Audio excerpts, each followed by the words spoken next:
사랑하는 성도 여러분, 오늘도 우리를 진리의 말씀과 참된 사랑으로 삶을 빚어주시고 생명과 거룩의 길로 인도하여 주시는 하나님과 함께 동행하는 복된 삶을 이루시는 저와 여러분의 삶이 되기를 소망합니다. 오늘은 시편 103편 1절에서부터 5절 말씀으로 새벽 기도회를 시작합니다. 내 영혼아 여호와를 송축하라. 내 속에 있는 것들아 다 그의 거룩한 이름을 송축하라. 내 영혼아 여호와를 송축하며 그의 모든 은택을 잊지 말지어다. 그가 내 모든 죄악을 사하시며 내 모든 병을 고치시며 내 생명을 파멸해서 속량하시고 인자와 긍휼로 관을 씌우시며 좋은 것으로 내 소원을 만족하게 하사 내 청춘을 독수리같이 새롭게 하시는도다. 아멘. 사랑의 주 하나님, 오늘도 우리의 속사람을 새롭게 변화하게 하시고 오직 주 하나님의 거룩한 백성으로 살아가며 거룩한 주의 뜻을 따라 살도록 진리의 말씀과 사랑으로 충만케 하여 주심을 감사드립니다. 2024년 새해 첫 시간들을 마주한 우리들, 이전에 우리들의 고정적인 생각과 그릇된 옛 습관과 행실을 따르지 말게 하시고 아침마다 새롭게 하시고 온전케 하시는 주 하나님의 선하신 은총에 합당한 삶을 살아가는 저희들 되게 하여 주시옵소서. 매 순간 새 마음과 새로운 믿음으로 겸손과 충성의 삶을 살아가게 하여 주시옵소서. 간구하옵기는 힘써 열매 맺고 이루는 삶이 오직 성령의 열매들과 주를 기쁘시게 하는 삶이 되게 하여 주시옵소서. 우리 안에 믿음과 삶의 연약함이 있는 주의 백성들이 있음을 기억하여 주시고 돌보아 주시옵소서. 하늘문을 여시고 놀라운 복을 허락하여 주셔서 치유받고 회복되어 온전케 되어지는 역사를 이루어 주시옵소서. 감사드리며 예수 그리스도의 이름으로 기도드립니다. 아멘. 오늘 우리에게 주시는 하나님의 말씀은 누가복음 1장 67절에서부터 80절 말씀입니다. 그 부친 사가랴가 성령의 충만함을 받아 예언하여 이르되 찬송하리로다. 주 이스라엘의 하나님이여 그 백성을 돌보사 속량하시며 우리를 위하여 구원의 뿔을 그 종 다윗의 집에 일으키셨으니 이것은 주께서 예로부터 거룩한 선지자의 입으로 말씀하신 바와 같이 우리 원수에게서와 우리를 미워하는 모든 자의 손에서 구원하시는 일이라. 우리 조상을 긍휼히 여기시며 그 거룩한 언약을 기억하셨으니 곧 우리 조상 아브라함에게 하신 맹세라. 우리가 원수의 손에서 건지심을 받고 종신토록 주의 앞에서 성결과 의로 두려움이 없이 섬기게 하리라 하셨도다. 이하여 내가 지극히 높으신 이의 선지자라 일컬음을 받고 주 앞에 앞서가서 그 길을 준비하여 주의 백성에게 그 죄의 사함으로 말미암는 구원을 알게 하리니 이는 우리 하나님의 긍휼로 인함이라. 이로써 돋는 해가 위로부터 우리에게 임하여 어둠과 죽음의 그늘에 앉은 자에게 비치고 우리 발을 평강의 길로 인도하시리로다 하니라. 아이가 자라며 심령이 강하여지며 이스라엘에게 나타나는 날까지 빈들에 있느니라. 아멘. 사람들이 커다란 애통한 일을 당하거나 그와 반대로 너무도 놀랍고 기쁜 일을 경험하면 표정이나 삶의 모습을 통해서 그것이 외부로 표출되곤 합니다. 성경에서도 그와 같이 애통함이 있거나 기쁨이 충만할 때는 옷을 찢는다거나 눈물을 흘린다거나 또 시나 노래를 지어 불러서 그들이 처한 상황과 마음의 상태를 표현하는 내용들이 곳곳에 기록되었습니다. 시편의 내용들이 대부분 그러하다 할 수 있고 출애굽기에서 이스라엘 백성이 400년간 종살이를 하다가 해방되어 자유와 평안을 얻었을 때 모세와 미리암이 불렀던 노래가 그러하다 할 수 있습니다. 그리고 우리가 묵상하고 있는 누가복음에서도 4편 또는 5편의 노래가 등장하는데 엘리사벳의 노래, 마리아의 노래, 사가랴의 노래, 시몬의 노래, 천사들의 노래가 그것입니다. 그런데 이 노래들, 이 찬미와 찬가의 핵심적인 내용들은 자신이 바라던 바들이 성취됨으로 인하여서 기뻐하고 감사하는 것뿐만 아니라 이것을 훨씬 뛰어넘어서 하나님께서 이루신 놀라운 역사로 인해서 놀라워하며 하나님을 높여 찬양하며 하나님께 영광을 돌리고 있다는 것입니다. 엘리사벳은 1장 43절에서 내 주의 어머니가 내게 낳아오니 라고 고백합니다. 마리아가 잉태한 아이가 메시아 그리스도이심을 인식하고 이를 기뻐하고 있으며 또 마리아도 1장 46절에 내 영혼이 주를 찬양하며 기뻐하였습니다. 그리고 오늘 본문의 사가랴도 1장 68절에 찬송하리로다 주 이스라엘의 하나님이여 라고 고백하였고 앞으로 보게 되는 2장 13절에 주의 천사들도 지극히 높은 곳에는 하나님께 영광이요 땅에서는 하나님이 기뻐하시는 사람들 중에 평화로다라고 노래하며 하나님을 찬송했습니다. 그리고 2장 28절에 메시아를 고대하던 시므온도 아기 예수를 안고 가장 먼저 하나님을 찬송하며 영광을 돌린 것을 통해서 알 수 있습니다. 우리에게 가장 귀한 구원의 은혜를 전하시러 오시는 예수 그리스도, 또한 그 길을 예비하는 자로 보내신 요한의 출생으로 인하여 찬양을 하고 있는데, 곧 하나님께서 이루신 선한 역사에 대한 기쁨과 감사의 찬양이 되는 것입니다. 여기서 우리가 알 수 있고 또는 우리의 삶에서 중요하게 여겨야 하는 것을 생각해 보면, 성도인 우리의 삶은 하나님께서 우리에게 이루신 역사들과 또 그로 인하여 우리가 누리게 되는 은혜와 기쁨에 대해서 오직 하나님께 영광을 돌려야 한다는 것입니다. 무려 복음서의 이 앞자리에 5번의 하나님을 향한 찬미와 찬양을 올려드린 것을 볼 때 더 그러합니다. 하지만 종종 우리는 어떻게 살아가고 있습니까? 하나님께서 우리의 삶에 놀라운 복을 허락하여 주시고 상상할 수 없는 이런 새로운 길로 인도하시는 은총을 베풀어 주셨음에도 그 은혜를 베푸신 하나님과 은혜의 참된 뜻을 알지 못한 채 마치 10명의 문둥자가 치유받고도 자기 기쁨에 치우쳐 하나님께 감사와 찬송과 영광을 돌려야 했지만 그것을 잊어버린 채 자기 만족을 위해 달려가는 듯한 삶을 살 때가 있지 않습니까? 이사야서 42장 8절의 말씀, 나는 여호와이니 이는 내 이름이라. 나는 내 영광을 다른 자에게, 내 찬송을 우상에게 주지 아니하리라. 우상에게 주의 영광을 빼앗기지 않기를 원하실 뿐만 아니라 자비와 긍휼과 은혜를 덧입은 주의 백성들이 은혜를 베푸신 하나님께 감사하고 주를 기뻐하며 영광을 돌리기보다 오직 자기 만족에 심취하고 자랑하는 데 열중인 모습을 보이며 사는 이 모습을 보일 때가 있는데, 이것도 마치 우상 숭배와 같은 것이라고 할 수 있습니다. 자기 감정, 만족을 높이는 것, 주의 성도는 이것을 늘 주의해야 하는 것입니다. 또 한편에서는 어떤 어려움과 위기에 쉽게 눈물 짓고 낙심하며 누군가에게 원망하고 책임으로 돌리려고 하는데, 그 순간순간 속에서도 그 모양과 내용이 다르겠지만 하나님의 뜻하신 바가 무엇인지, 하나님께서 이 일을 통해서 이루실 일은 무엇이고 또 이것을 통해서 하나님께서 받으실 영광이 무엇인 것인지를 생각할 수 있는 우리들이 되어야 하는 것입니다. 십자가를 통해서도 우리에게 새 생명, 새 역사를 이루시고 하나님께서 영광을 받으심처럼 말임입니다. 고난과 고통 속에서도 하나님께서 받으시기를 원하시는 영광은 무엇인지를 믿음의 눈을 떠서 살피고 그 자리에서도 예수 그리스도와 같이 주 하나님만을 높여 찬양하는 우리들의 삶이 되어야 하겠습니다. 실제로 사가랴와 마리아는 바라고 원하던 바가 성취되지 않음으로 인해서 절망했고 또 뜻하지 않은 일로 인해서 두려워했었지만, 그 자리에서도 그들의 마음과 믿음은 하나님을 온전히 향하고 있었고 주의 뜻의 성취가 이루어지길 갈망하며 주께 영광 돌리는 삶을 살았습니다. 2024년 주의 은혜와 섭리로 맞은 이 귀한 시간들을 오늘도 헤아릴 수 없는 놀라운 은혜를 베풀어 주시는 하나님의 그 깊으신 사랑과 그 참된 뜻과 목적을 온전히 깨달으며 오직 하나님께 감사와 찬송을 돌려드리는 참된 믿음의 삶을 이루어가는 우리 모두가 되기를 소망합니다. 그리고 사가랴가 오늘 찬송함과 같이 근심이 변하여 찬송이 되는 이 역사의 핵심이 무엇인가를 살펴본다면, 사가랴는 하나님께로부터나 모든 사람들이 인정할 만한 제사장이요 의인이었습니다. 또 나름대로 하나님께서 이루실 일들을 마음속에 그리며 고대하며 살던 사람이었습니다. 그렇지만 그의 이해와 기대는 하나님께서 허락하시고 이루실 역사에는 미치지 못하는 수준이었다고 할 수 있습니다. 그러나 의심을 넘어서 그 놀라운 역사를 온전히 깨닫게 되고 확신과 감사와 기쁨을 품게 된 것은 하나님의 역사가 그의 삶에 실제로 임하고 그것을 체험하였기 때문입니다. 그리고 그것이 하나님의 위대하신 섭리인 것을 성령 하나님께서 깨닫게 해주셨기 때문입니다. 영적 삶에 있어서 중요한 것은 우리를 온전케 하시는 주를 바라보는 믿음이 우리 안에 분명히 있어야 합니다. 그뿐만 아니라 주 하나님께서 우리 삶 속에 이루시는 역사를 경험하는 것도 매우 중요합니다. 또한 그 모든 경험에 참된 의미와 뜻을 밝히 깨닫게 해주시는 은혜가 부어져야 하는 것입니다. 계속해서 주께서 우리에게 말씀해 주시기를 볼 수 있는 눈과 들을 수 있는 귀와 깨달을 수 있는 마음이라는 말씀을 주십니다.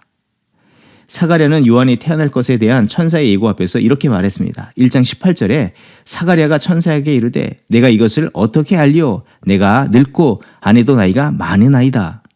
이것은 하나님이 이루시겠다는 뜻보다도 맹목적으로 세상의 일반적인 상황을 그대로 수용한 것이며 육신적인 상태와 그동안의 경험을 주의 뜻보다도 더욱 확신하고 있다는 것을 말하는 것입니다.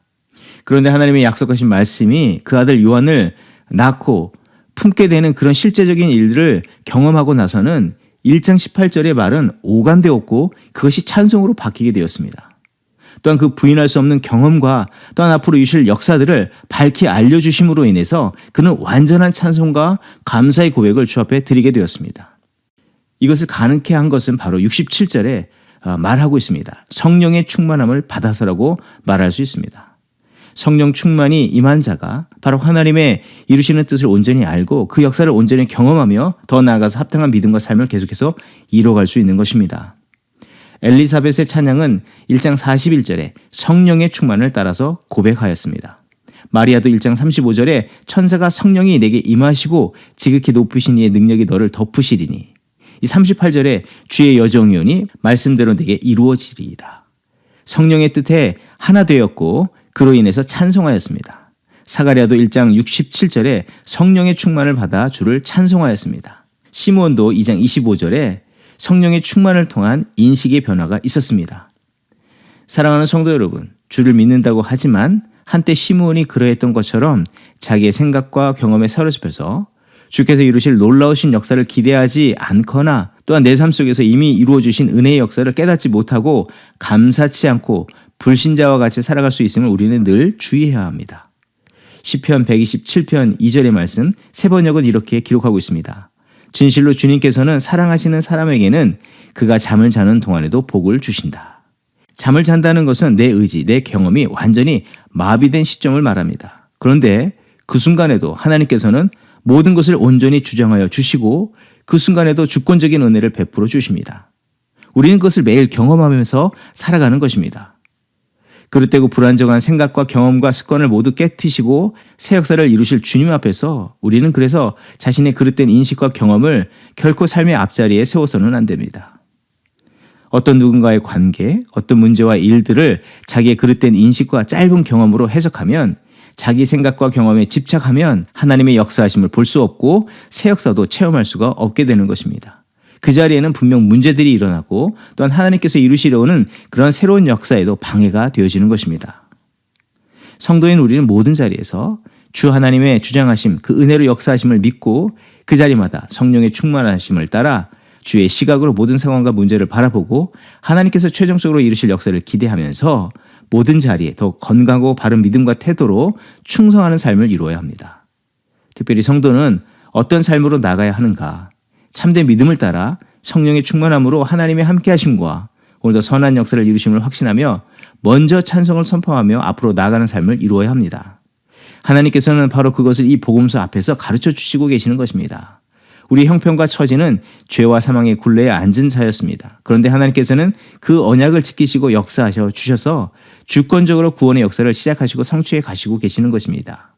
그때 주의 백성들이 이루어야 할 삶은 믿음의 눈을 떠서 주의 이루시는 역사를 알며 마치 세상에 이 기쁜 소식을 전하고 찬송의 나팔을 불어 잠자던 영혼들을 깨우듯 그런 삶을 우리가 살아가야 한다고 말씀해 주시는 것입니다. 사랑하는 성도 여러분, 오늘 우리는 2024년을 새롭게 맞았습니다. 우리의 부정적인 경험과 우리의 단편적인 생각들을 확신하며 살아가는 것이 아니라 모든 자리에서 성령의 충만과 진리의 충만과 하나님의 역사를 바라보는 그 믿음의 눈을 떠서 온전한 믿음의 삶을 이루면서 세상을 또한 깨우며 살아가는, 찬송하여서 세상을 일깨우는 그런 믿음의 삶을 살아가는 저와 여러분이 되어야 할 줄 믿습니다. 그런 삶을 통해서 오직 하나님께 영광 돌리는 저와 여러분의 삶이 되기를 주의 이름으로 축원드립니다. 함께 기도하겠습니다. 하나님 감사합니다. 2024년 새해에는 더욱더 하나님의 뜻을 따라 우리의 내면들을 살피고 또한 삶의 자리들을 온전히 해석하며 하나님의 선하시고 기뻐하시는 뜻을 이루기 위해서 참된 믿음의 삶을 이루어가는 저희들 되게 하여 주시옵소서. 구하옵기는 주께서 날마다 자기를 부인하고 자기 십자가를 지고 주를 쫓으라 명하신 것 같이 옛 모습과 옛 생각에 지배당하기보다 모든 헛된 것들을 버리고 거룩하고 선하신 하나님의 뜻을 이루기 위해서 삶을 겸손으로 드리는 참된 복음의 삶을 살아가는 저희들 되게 하여 주시옵소서. 진리의 말씀과 진리의 영을 부어 주시옵소서. 거룩한 성령으로 충만한 삶을 이루게 하여 주시옵소서. 감사드리며 예수 그리스도 이름으로 기도드립니다. 아멘. 이 시간 합심기도의 제목을 나누고 함께 기도하는 시간 같습니다. 먼저는 2024년에 하나님께서는 다음과 같은 표를 우리에게 주셨습니다. 새로운 시즌마다 맺을 새로운 열매라는 말씀입니다. 이 말씀을 따라서 믿음의 선한 열매들을 맺으며 주 앞에 영광 돌리는 저와 여러분의 삶이 되어야 하겠습니다. 이를 위해서 합심으로 기도합니다. 또한 예배 부흥과 각 성교의 부흥과 소그룹의 부흥을 위해서 기도합니다. 모든 예배의 자리마다 모든 성도들이 겸손과 감사로 온 마음과 뜻과 정성을 다해 주 하나님만을 예배하게 하시고 예배의 자리에 놀라운 변화와 거룩한 새로움의 역사들이 나타나게 하여 주시옵소서. 주일학교 예배로부터 모든 예배의 자리에 성령의 충만한 역사가 나타나게 하시고 치유와 변화의 역사가 이루어지게 하여 주시옵소서. 각 성교의 모임 가운데 부흥의 역사가 동일하게 나타나게 하시고 특별히 남성교의 부흥을 허락하여 주시옵소서. 모든 임원으로부터 성도들이 모이기를 기뻐하고 모이기를 힘쓰게 하시고 소그룹으로 모일 때 풍성한 주의 사랑과 은혜를 누리고 나누게 하여 주시옵소서. 주의 진리의 말씀 안에서 사랑의 공동체를 계속해서 이뤄가게 하여 주시옵시고 세상의 복음을 주의 사랑을 온전히 증거하는 그런 타코마 중앙장로교회 되게 하옵소서. 합심으로 기도하겠습니다. 예수님은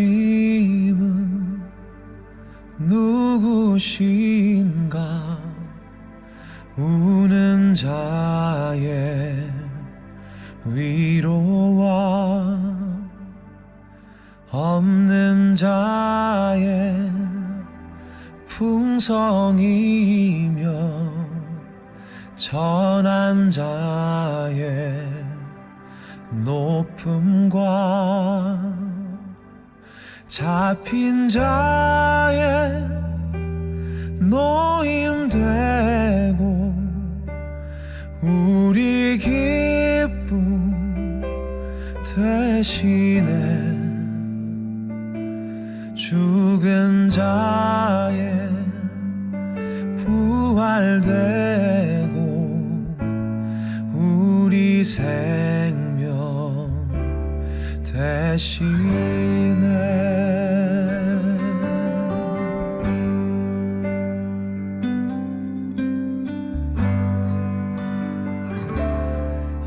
예수님은 누구신가? 약한 자의 강함과 눈먼 자의 빛이시며 병든 자의 고침과 만국인의 구주시며 모든 왕의 왕이요 심판하신 주님 되고 우리 영광 대신에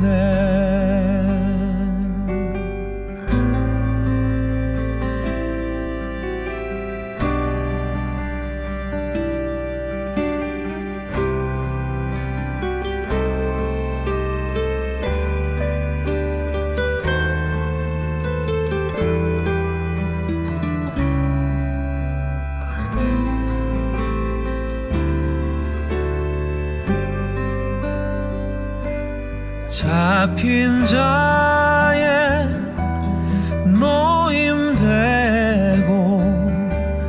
우리 기쁨 대신에 죽은 자의 부활되고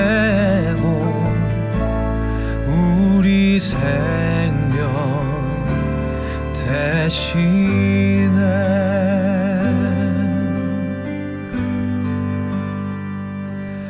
내 영혼에 빛이시며 우리 소망 대신에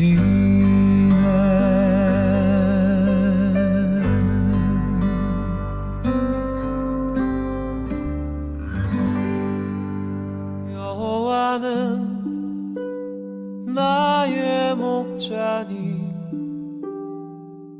내가 부족함 없으리로다. 그가 나를 푸른 초장에 쉬게 하시고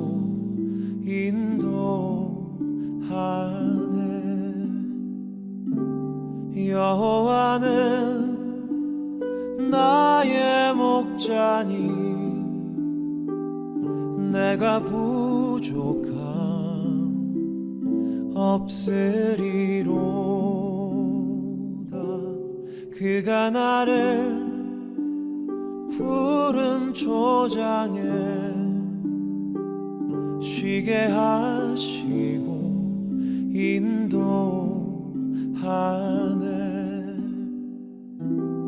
내가 사망의 음침한 계곡을 걸어도 두려워하지 않을 것은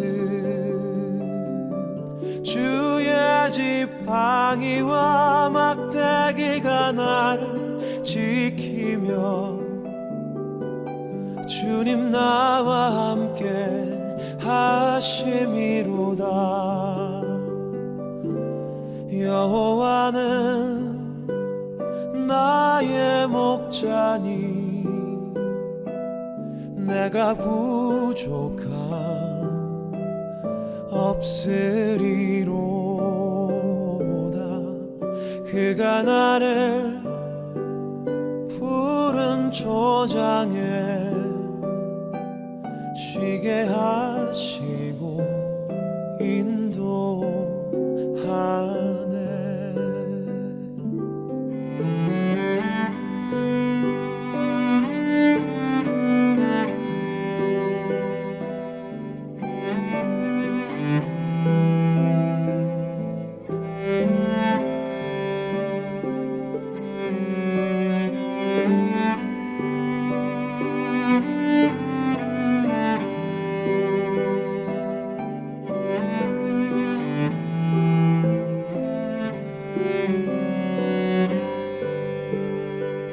주의 선하심과 주의 한결같은 사랑이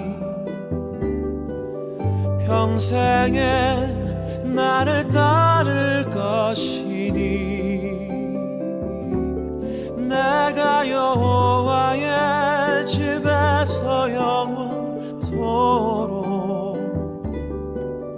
영원토록 거하리로다. 여호와는 나의 목자니 내가 부족함 없으리로다. 그가 나를 푸른 초장에 쉬게 하시고 인도하네. 쉬게 하시고 인도하네.